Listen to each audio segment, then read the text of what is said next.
আমার on page SEO কোর্সের আরও একটি নতুন ভিডিও টিউটোরিয়ালে আপনাদের সকলকে জানাই স্বাগত। আমরা আজকে রয়েছি স্টেপ 19 এবং পার্ট 25 অর্থাৎ আমাদের 25তম ক্লাস। আজকে আমাদের ক্লাসের বিষয় ডুপ্লিকেট কন্টেন্ট অপটিমাইজেশন। তো আমাদের মূল ক্লাসে যাওয়ার পূর্বে সবাইকে অনুরোধ করব, যারা আমার চ্যানেলটি এখনও সাবস্ক্রাইব করেননি তারা চ্যানেলটি সাবস্ক্রাইব করে বেল বাটনটি বাজিয়ে রাখবেন, তাহলে পরবর্তী ভিডিও আপলোড করার সঙ্গে সঙ্গে পেয়ে যাবেন। আর আমার ভিডিও যদি ভালো লাগে তাহলে লাইক করবেন, কমেন্ট করবেন এবং শেয়ার করবেন। তো চলুন আমরা চলে যাই মূল ক্লাসে। আজকে আমরা ডুপ্লিকেট কন্টেন্ট অপটিমাইজেশন করাটা শিখব। এর পূর্বে জানবো ডুপ্লিকেট কন্টেন্ট বলতে আসলে কি বোঝায়। যেসব কন্টেন্টের প্লেজারিজম ক্লেইম রয়েছে, তার মানে যখন কোনো কন্টেন্ট লেখা হয় এই কন্টেন্টগুলো ইউনিক যদি না হয়, অর্থাৎ অন্য কোনো জায়গা থেকে যদি কপি করে পেস্ট করা হয়, তখন সেগুলোকে ডুপ্লিকেট কন্টেন্টের মধ্যে পড়ে। অর্থাৎ এই কন্টেন্টগুলো কিন্তু আমাদের না, আমরা অন্যদের কাছ থেকে এটা নিয়েছি, অন্য কোনো ওয়েবসাইট থেকে এটা নিয়েছি, এটা ডুপ্লিকেট কন্টেন্ট বলা হয় এটাকে। এবং এটা প্লেজারিজম চেক করতে হয়। সাধারণত একটা কন্টেন্ট যদি 80% ইউনিক হয়, অর্থাৎ 80% যদি ইউনিক হয়, তাহলে সেটা আমাদের জন্য কোনো সমস্যা না, তবে আমরা চেষ্টা করব যতটা ইউনিক করা যায়। আর 80% নিচে যদি থেকে থাকে তাহলে এটা কিন্তু আমাদের গুগল র্যাঙ্কিংয়ের জন্য অনেক সমস্যা। গুগল কখনো ডুপ্লিকেট কন্টেন্ট র্যাঙ্ক করে না। তো আমরা আজকে দেখব যে আমাদের ওয়েবসাইট, আমরা যখন ক্লায়েন্টের ওয়েবসাইটে কাজ করব তখন সে ওয়েবসাইটের যে কন্টেন্টটা রয়েছে সেটা ডুপ্লিকেট কিনা সেটা চেক করব, এবং কত পার্সেন্টই ডুপ্লিকেট সেটা আমরা চেক করব। তবে এখানে একটা কথা বলে রাখি, আমি এই যে স্টেপটা কাজ করি যে ডুপ্লিকেট কন্টেন্ট অপটিমাইজেশন, এটা নির্ভর করে ক্লায়েন্টের যে বাজেটের উপরে। ক্লায়েন্ট যদি আমাকে এটার জন্য এটা করতে বলে, ডুপ্লিকেট কন্টেন্ট অপটিমাইজেশনটা যদি করতে বলে তাহলে করি, এবং সেক্ষেত্রে বাজেটটাও একটু বেশি থাকে। তবে সাধারণত ক্লায়েন্ট যদি না বলে আপনার এই ডুপ্লিকেট কন্টেন্ট অপটিমাইজেশনটা করতে যাইবেন না। এখানে যদি ক্লায়েন্টের সাথে গুগল র্যাঙ্কিংয়ের বিষয়টাও যদি কন্ট্যাক্ট না থাকে, আপনার শুধুমাত্র অন পেজ এসইও এবং টেকনিক্যাল এসইও করে দিতে বলে, মানে র্যাঙ্কিংয়ের কন্ট্যাক্ট এবং শুধুমাত্র অন পেজ এসইও এবং টেকনিক্যাল এসইওর কন্ট্যাক্টটা কিন্তু একটু ভিন্ন। কারণ র্যাঙ্কিংয়ের কন্ট্যাক্টে আসলে সেক্ষেত্রে বাজেটটাও বেশি থাকে, টাইমটা বেশি থাকে। তো এই যে ডুপ্লিকেট কন্টেন্ট অপটিমাইজেশন করলে কি হবে, এখানে আমাদের যখন একটা কন্টেন্ট ডুপ্লিকেট পাইব তখন আমাদের কিন্তু এই কন্টেন্টটাকে একটু পরিবর্তন করতে হবে। তো আপনি যখনই কন্টেন্ট পরিবর্তন করবেন তখন কিন্তু ক্লায়েন্ট আপনার পরে রেগে যাবে, সে কিন্তু আপনাকে খারাপ রিভিউ দেবে। আমার একটা স্টুডেন্ট অবশ্য এই অভিজ্ঞতার শিকার, সে একটা ওয়েবসাইটে নিজের মতো করে কন্টেন্ট অ্যাড করেছিল, তার জন্য তাকে কিন্তু খুবই খারাপ একটা রিভিউ দিয়েছে। তো আপনারা কখনো এই কাজটা করবেন না, আগে ক্লায়েন্টের কাছে শুনবেন, এবং যদি ডুপ্লিকেট কন্টেন্ট চেক করার পরে যদি দেখেন যে এটা 80%-এর নিচে, তাহলে মানে ইউনিকের যে রেটটা সেটা 80% নিচে, তখন আপনার ক্লায়েন্টকে বলবেন যে ডুপ্লিকেট কন্টেন্টগুলোকে অপটিমাইজেশন করবো কিনা, এবং এটা করলে কিন্তু কন্টেন্টের কিছু পরিবর্তন হবে, সেটা করবো কিনা। ক্লায়েন্ট যদি বলে তাহলে করবেন, নইলে করবেন না। অবশ্যই ক্লায়েন্টের কাছে শুনে নেবেন। তো চলুন এবার আমরা দেখি যে ডুপ্লিকেট কন্টেন্ট অপটিমাইজেশনটা কীভাবে করতে হয়। তার জন্য আমরা চলে যাব আগে একটা আমাদের পোস্টে। তো আমাদের ওয়েবসাইট ড্যাশবোর্ডে এসে এখানে পোস্টে আসলাম, পোস্ট থেকে এখানে ভিউ পোস্ট বা পেজের কন্টেন্টগুলোকেও কিন্তু আপনাকে অপটিমাইজ করতে হবে, ডুপ্লিকেট থাকলে অপটিমাইজ করতে হবে যদি আপনি র্যাঙ্কে আসতে চান। তো এখান থেকে আমি একটা কন্টেন্ট তুললাম, এটা হচ্ছে আমার কন্টেন্ট। এবার এটাকে আমি ডুপ্লিকেট কিনা অর্থাৎ প্লেজারিজম কিনা সেটা আমি চেক করব। তার জন্য আমি চলে যাব স্মল এসইও টুল।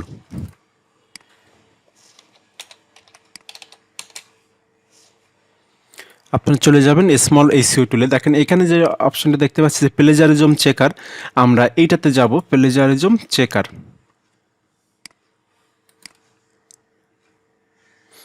এখান থেকে আমার গ্রামারটাও চেক করতে পারি, যদি গ্রামেটিক্যাল কোনো ভুল থাকে কন্টেন্টের মধ্যে সেটাও কিন্তু আমাদের র্যাঙ্কিংয়ের জন্য একটু খারাপ। তো আমরা গ্রামেটিক্যাল চেকটাও কিন্তু এখান থেকে করতে পারি, যে আমরা যে কন্টেন্টটা লিখেছি সেখানে গ্রামার কোনো ভুল আছে কিনা সেটা কিন্তু চেক করে দেখতে পারি। তো এই যে প্লেজারিজম চেকার, আমরা এখানে চলে আসছি।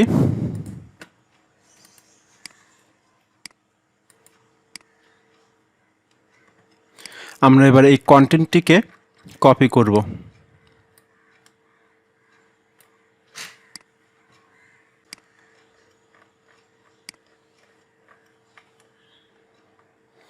এর থেকে ইমেজটিকে আমাদের বাদ দিতে হবে। তো আমি এটাকে আগে নিব একটা টেক্সট ফাইলে।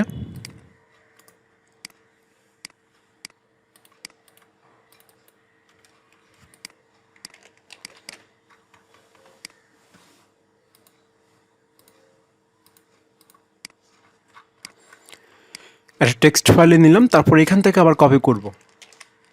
কারণ সেখানে আমার এই যে কন্টেন্টের মধ্যে দেখেন ইমেজ আছে, আমি এটাকে যদি সরাসরি কপি পেস্ট করতাম তো ইমেজ এখানে ইমেজ সহ কপি হয়েছে, এই জন্য আমি ওটাকে আগে টেক্সট ফাইলে নিয়েছি। তো এখান থেকে প্লেজারিজম চেক করার জন্য দেখেন এখানে কিছু আমাদের নিয়মও রয়েছে। যেমন এখানে আপনি আপনার যে লিমিট সেটা হচ্ছে 1000 ওয়ার্ড, এবং আপনি যদি যে পেইড যে ভার্সনটা যান তাহলে আপনি সর্বোচ্চ 3000 ওয়ার্ড আপনি চেক করতে পারবেন, অর্থাৎ একবারে আপনি ফ্রিতে 1000 ওয়ার্ড চেক করতে পারবেন। তো আপনার কন্টেন্টটা যদি 1000 ওয়ার্ডের বেশি থাকে সেক্ষেত্রে কন্টেন্টটিকে আপনাকে 2বার চেক করতে হবে। আপনি সব কথা যে একবারে 1000 ওয়ার্ডের বেশি চেক করতে পারবেন না, তবে আপনি কয়েকবার চেক করতে পারবেন। আপনি যদি চান 10 বার চেক করবেন, 10 বার চেক করতে পারেন, কিন্তু একবারে আপনাকে 1000 ওয়ার্ড দিতে হবে। 1000 ওয়ার্ড বা 1000 ওয়ার্ডের কম দিতে হবে, 1000 ওয়ার্ডের বেশি দিতে পারবেন না। তো আমি এখানে কন্টেন্টটা দিলাম।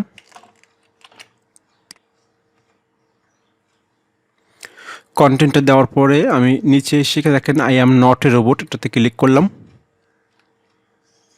এবং তারপরে চেক প্লেজারিজম এবং চেক গ্রামার। তো আমরা এখানে প্লেজারিজমটা চেক করব, তো এটাতে ক্লিক করব।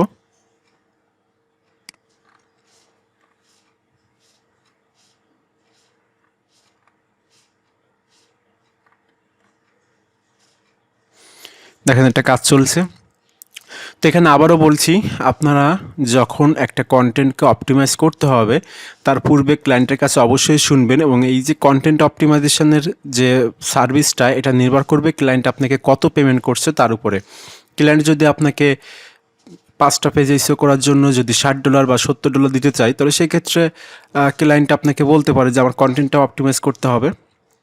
তবে ক্লায়েন্ট যদি কিছু না বলে তাহলে ক্লায়েন্টের নিজের থেকে দরকার নাই যে আমি তোমার ডুপ্লিকেট কন্টেন্টগুলোকে অপটিমাইজ করে দিব কি না। যদি এখানে ক্লায়েন্টের সাথে আপনার র্যাঙ্কিংয়ের কোনো কথা থেকে থাকে তাহলে সেক্ষেত্রে আপনি এইটাকে অপটিমাইজ করবেন, কারণ যদি আপনি ডুপ্লিকেট কন্টেন্টটাকে অপটিমাইজ না করেন তাহলে র্যাঙ্কে আসা কষ্টসাধ্য হয়ে যাবে।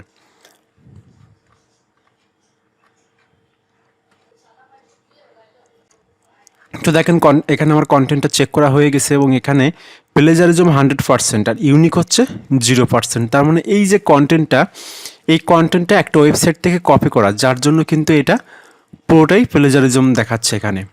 তো এইটাকে আপনারা সলভ করবেন কিভাবে? এবার এই যে লাইনগুলো আপনারা যখন একটা কন্টেন্ট চেক করবেন এভাবে, তো আপনাদের কন্টেন্টটা তো সব লাইন এরকম প্লেজারিজম হবে না। দেখাচ্ছে এখানে এই যে কন্টেন্টটা দেখছি, এই কন্টেন্টটা ধরুন যদি 500 লাইন থেকে থাকে, 500 লাইন বা 100 লাইন যদি থেকে থাকে, তো এর থেকে দেখা যাচ্ছে আপনারা যখন ডুপ্লিকেট কন্টেন্টটা চেক করবেন তখন এখানে 10টা লাইনে আপনারা প্লেজারিজম পেলেন, বাকি 100টা লাইনের মধ্যে 10টা লাইন পেলেন, বাকি 90টা লাইন কিন্তু প্লেজারিজম পেলেন না।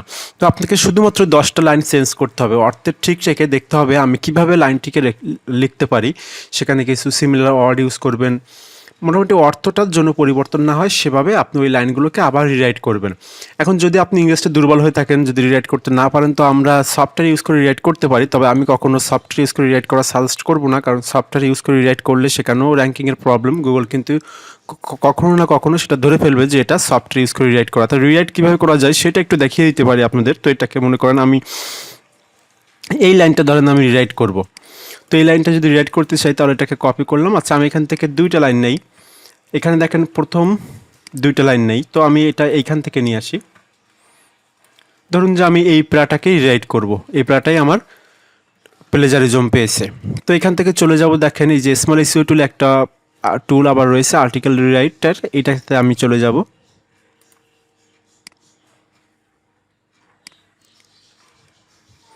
তো রিরাইট করার জন্য আমরা এখানে সেই কন্টেন্টটিকে পেস্ট করব। এখানে আপনি text file, doc file, PDF file এগুলো দিতে পারেন। তো এখানে আমি কন্টেন্টটিকে পেস্ট করলাম, পেস্ট করার পরে দেখেন রিরাইট আর্টিকেল, এটাতে ক্লিক করব।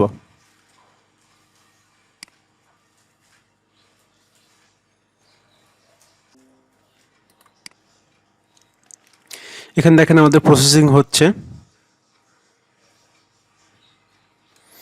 যে আর্টিকেলটাকে রিরাইট করে আমাদের কিন্তু এটা হয়েছে। তো আপনারা এইভাবে কিন্তু কখনোই করবেন না, এইভাবে রিরাইট করলে আসলে ভালো রেজাল্ট পাওয়া যায় না। তো এটাকে আমি যদি আবার ডুপ্লিকেট কন্টেন্ট চেক করি, প্লেজারিজমটা চেক করি, দেখবেন এটা এখনও কিন্তু আমার প্লেজারিজম ফ্রি হয়নি, এখনও কিন্তু অনেকটা প্লেজারিজম থাকবে।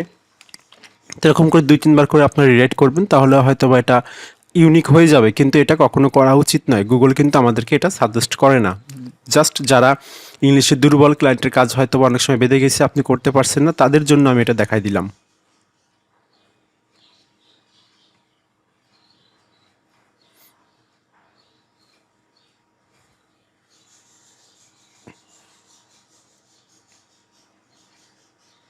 তো দেখেন এখানে আমাদের 75% কিন্তু ইউনিক হয়ে গেছে, আর 25% প্লেজারিজম আছে। তার মানে আমরা যে আর্টিকেলটা নিলাম ওই আর্টিকেলটাকে যখন রিরাইট করলাম তখন এইখানে যে একটা লাইন প্লেজারিজম আছে, একটা লাইন প্লেজারিজম আছে, তো এই দুইটা লাইনকে আবার রিরাইট করতে হবে, তাহলে দেখবেন 100% হয়ে যাবে। এইখান থেকে দেখতে হবে আপনার ওই লাইনটা কোথায়। এই যে প্রথম এই লাইনটা, আমি এই লাইনটা নিব। এই লাইনটা নিয়ে তার আগে এই যে কন্টেন্টটা এটাকে কিন্তু আমাদের কপি করে রাখতে হবে।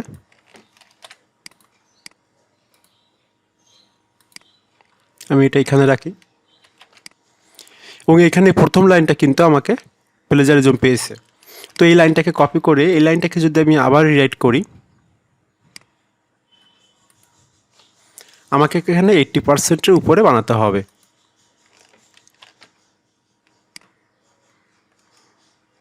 তো রিরাইট আর্টিকেল,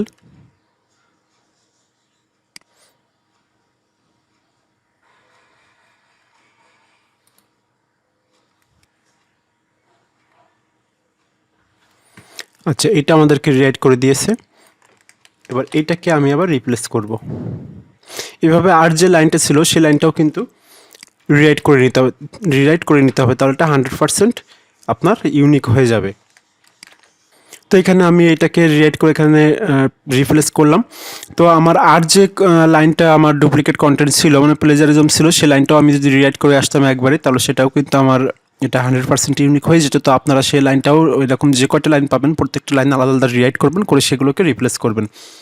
তবে এখানে অবশ্যই খেয়াল রাখবেন যেন অর্থের কোনো পরিবর্তন না হয়, অর্থাৎ মেইন যে কন্টেন্টটা ছিল, মূল যে কন্টেন্টটা ছিল ওইটাকে গুগল ট্রান্সলেটরে দিয়ে আপনারা ওর বাংলা অর্থটা দেখে নেবেন। দেখে নেওয়ার পরে যখন এটাকে রিরাইট করলেন, রিরাইট করার পরে এইটার আবার বাংলা অর্থ দেখে নেবেন যে কোনো অর্থের পরিবর্তন হয়েছে কিনা, কারণ অর্থের পরিবর্তন হলে কিন্তু আমাদের আবার হবে না, সেটাকে মাথায় রাখবেন। তো এবার এটাকে আমি যদি আবার প্লেজারিজম চেক করি,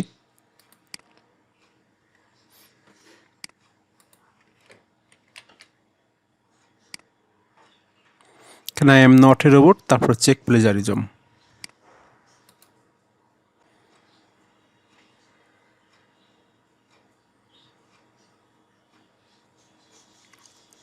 তো দেখেন এবার কিন্তু আমার 86% ইউনিক হয়ে গেছে, আর 14% হচ্ছে প্লেজারিজম আছে। তো এইভাবে আমাদের যে লাইনগুলো প্লেজারাইজড সেই লাইনগুলোকে নিয়ে রিরাইট করে এভাবে আপনারা রিপ্লেস করবেন, তাহলে দেখবেন যে এটা 100% ইউনিক হয়ে যাবে। তবে এটা কিন্তু বেস্ট প্র্যাকটিস না, আমি বারবার বলছি এটা বেস্ট প্র্যাকটিস না। সব থেকে ভালো হয় এগুলোকে আপনি যদি ইউনিকভাবে লিখে দেন, মানে কোনো সফটওয়্যার ইউজ না করে যদি আপনি লেখেন, সেটা সব থেকে ভালো হয়। তবে অবশ্যই খেয়াল রাখবেন যেন অর্থে কোনো পরিবর্তন না হয়। তো আশা করি সবাই আজকে ক্লাসটা বুঝতে পেরেছেন। তো সবাই ভালো থাকবেন, ধন্যবাদ সবাইকে।